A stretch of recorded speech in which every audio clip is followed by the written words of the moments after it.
Hi, I'm Monica from ScholarAPI. In this tutorial, I will show you how to use ScholarAPI to search millions of open access academic papers and download full text content.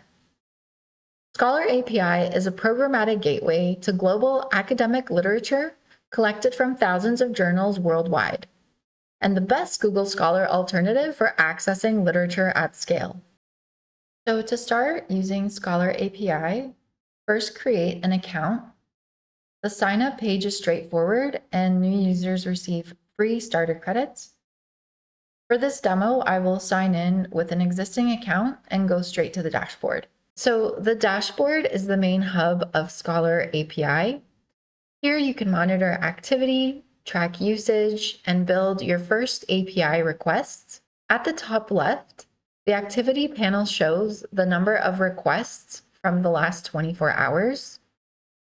On the right, you can see how many credits are left. When you run low, you can top up from here. And just below that, the API key panel lets you reveal and copy your personal key, which authenticates your request. And so the request builder is especially useful for beginners. It lets you choose an endpoint, fill in the parameters, and generate a ready-to-use curl command that you can copy and run in a terminal. It is an easy way to learn the API before writing any code.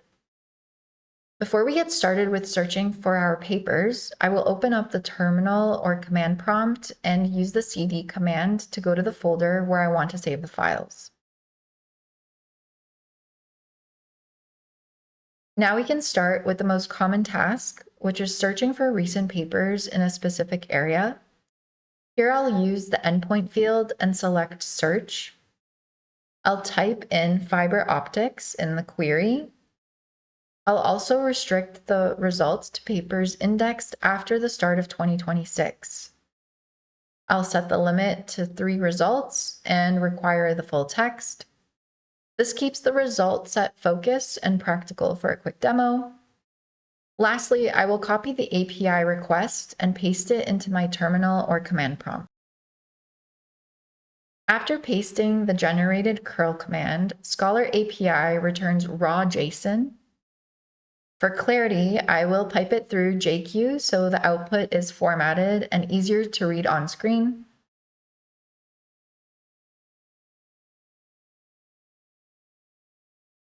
As we can see, each record includes useful metadata such as the title, authors, publication date, and abstract. Every record also has a unique ID. I'll copy one of these IDs and use it in the next steps to download the article content. To download the plain text, choose the text endpoint and provide a publication ID. I'll paste one of the IDs from the search results. Now let's copy the generated command to the terminal. The response is the extracted text of the paper, which is often easier to analyze than a raw PDF. By default, the output is printed to the screen, but we can save it to a file with redirection, like here. Now the output will go to paper.txt. And so the file was created. Let's use the dir command to confirm. For bulk download of up to 100 papers at once, you can use another endpoint called texts. You can also write a short Python script to automate the process and download thousands of papers in seconds. If you want the original PDF file, call the PDF endpoint. ScholarAPI generates a curl command that saves the file as a paper.pdf. Let's run that request.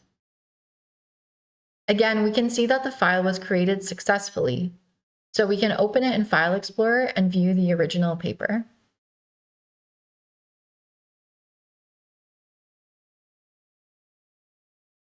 Back in the dashboard, you can browse the details of your recent API calls, including the endpoint used, result count, duration, and status. Expanding a row also reveals the full URL and a response preview. In the Credits tab, you can view the account's credit history over time. Together, these two panels give a clear overview of account activity. As you can see, ScholarAPI is built for simplicity. Even if you've never used an API before, you can get your first results in minutes just by copying commands from the dashboard. For more advanced features, there is the full documentation, plus case studies that walk you through different use cases step by step. Visit scholarapi.net to get started and see how easy it is to automate literature monitoring, large-scale search, and full-text downloads across millions of scholarly publications.